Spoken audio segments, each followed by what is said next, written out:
तो भैया दो धुरंधर टीमों में बाजी मार ली है जीटी ने। ये दोनों टीमों की लड़ाई जरूर हुई थी और काफी क्लोज भी जा चुकी थी, लेकिन जीटी ने बिल्कुल आखिरी वक्त में हमेशा की तरह बाजी मार ली है।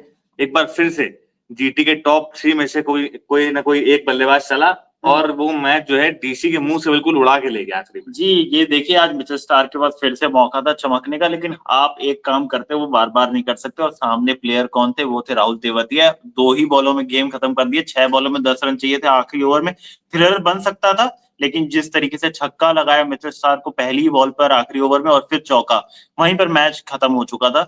ओवरऑल भी देखे तो जॉस बटलर वो रहे इस मैच के सबसे बड़े हीरो। उनकी जो पारी आई है 97 रन्स की, वो बहुत ही ज़्यादा मैं और कहूँगा कि मैच विनिंग पारी आज थी। अपने 8वें शतक से हुँ। बिल्कुल चूक गए 2 रन से बिल्कुल। जी, क्योंकि देखिए ना उनको दूसरे जैसे ही उन्होंने 97 के बाद गए तो स्ट्राइक ही नहीं मिली। पहले रदरफोर्ड आउट हो गए, फिर लास्ट बॉल पे सिंगल लिया तेवतिया ने और फिर उसके बाद आपको एक छक्का और चौका देखने को मिला। बिल्कुल, जेवटे कह रहा है मैं 11 रन बना दूंगा, तुमको 2 रन नहीं बना दूंगा। और ये बहुत सेल्फलेस अप्रोच रहता है। आज के टाइम पे हम देखते हैं कि हुँ, कोई खिलाड़ी सेंचुरी के पीछे इतना नहीं भागता है। हुँ, और बटलर भी उस तरह के खिलाड़ी है जिनके टीम की जीत ज्यादा इंपॉर्टेंट है। और वो मैच उन्होंने आराम से इसलिए जीत भी लिया कि वो लगातार उसी स्ट्राइक रेट से खेल रहे थे। लगातार 6 चौके मारते हुए नजर आए, 5 चौके मारते हुए जी, नजर आए मिडिल स्टार को। जिस तरीके से 5 ही बॉल पे हालांकि कैच छूटा था, हुँ, लेकिन जिस तरीके से वहां पे वो ओवर मोमेंटम शिफ्ट करा था जीटी की हुँ। तरफ जॉर्ज एक बटलर ने। इसी के साथ-साथ आप देखें तो गुजरात टाइटंस वो पॉइंट्स टेबल में सबसे टॉप ऊपर पे आ आ चुकी गई है। है, टॉप पे आ गई है। बिल्कुल, और दोनों ही टीम्स देखें तो नंबर 1 और नंबर 2 की लड़ाई थी। और और नंबर तीसरी टीम भी जो है पंजाब किंग्स, ये लगभग 3 टीम आप मान के चलिए कि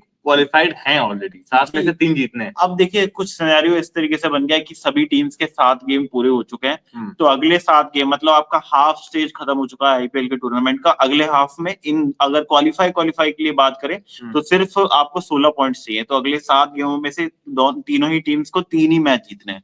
वहीं अगर आप चाहते हैं कि टॉप 2 में रहें, तो फिर आपको वो 18-20 पॉइंट चाहिए होंगे कि एक्स्ट्रा क्वेश्चन आपको रखना होगा। तो वहां पर ट्रिकी हो सकता है कि गुजरात टाइटंस रहेगी, दिल्ली कैपिटल्स रहेगी, बिल्कुल। या फिर अगर हम बात करें यहाँ पर आरसीबी, पंजाब किंग्स और साथ ही साथ लखनऊ का भी मैं मौका कहूंगा, क्योंकि वो भी 7 मैचेस में से 4 जीत चुके हैं। तो जी। कोई भी 2 टीमें टॉप 2 में रह सकती हैं। इन टीमों में ज्यादा यहाँ पर मेरे को लगता है कि अभी देखने को मिलने वाली है अगले ही मैचेस में जंग। जी, तो आज के मैचेस एक हम बार नहीं स्कोर देखेंगे कार्ड इधर कभी। चल देते हैं किस तरीके से स्कोर कार्ड रहा। जी। और पहले मैच से वही देख लेते हैं कैसा आज का दिन रहा। आप दोनों ही टीम्स की अगर बात करें, हम्म, आशुतोष शर्मा की आज बिल्कुल भागड़ पारी आई जहां उन्होंने 37 रन बनाए 19 गेंदों में। करुण नायर 31 रन। इन्होंने भी काफी धुआंधार पारी खेली। आज इनको नया ट्राई किया गया था। वहीं अक्षर पटेल जो कप्तान है, हम्म, उन्होंने 39 रन बनाए। हाईएस्ट स्कोरर वो थे डीसी के। हम्म, 121 का स्ट्राइक रेट था, लेकिन मतलब इम्पैक्ट ज्यादा था क्योंकि एक छोर से विकेट लगातार गिरने स्टार्ट हो चुके थे लगातार। हम्म। और जिसके चलते इम्पैक्ट प्लेयर का इस्तेमाल भी करना पड़ गया पहली ही इनिंग्स में डीसी को। और इम्पैक्ट प्लेयर ने कुछ इम्पैक्ट डाला नहीं।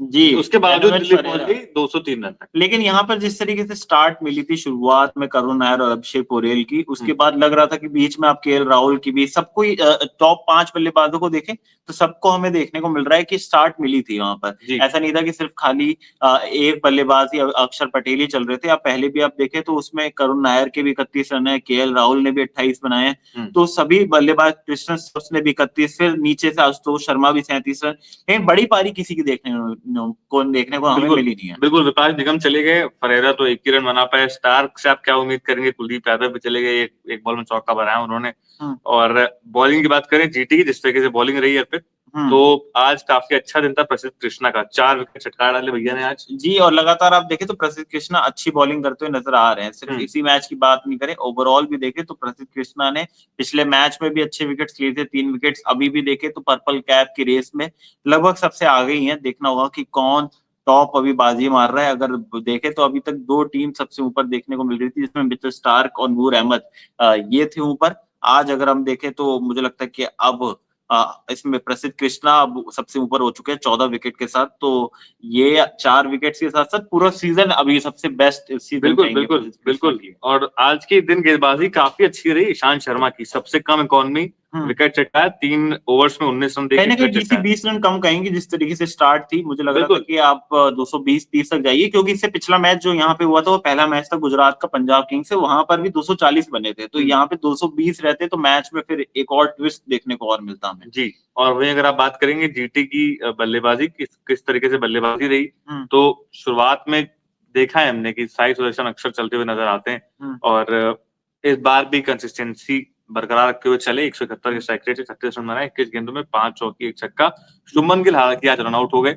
और वहीं आप बात करेंगे जॉस बटलर की, उन्होंने आज बिल्कुल मैच विनिंग नॉक थी उनकी आज, और 54 गेंदों में 97। और ये देखिए मैच फंसाने में सबसे ज्यादा काम इस टाइम पर कर रहे हैं शर्फिन रदरफोर्ड। आज भी देखे तो जो आप चेज कर रहे हैं तो वहां पे 120 का स्ट्राइक रेट आपका रह रहा है, तो आपको जहां पर 180 200 का स्ट्राइक रेट चाहिए होता है वहां पर आप 120 पे मैच फंसा भी लिया था, नहीं तो आखिरी ओवर में 10 रन रहते नहीं।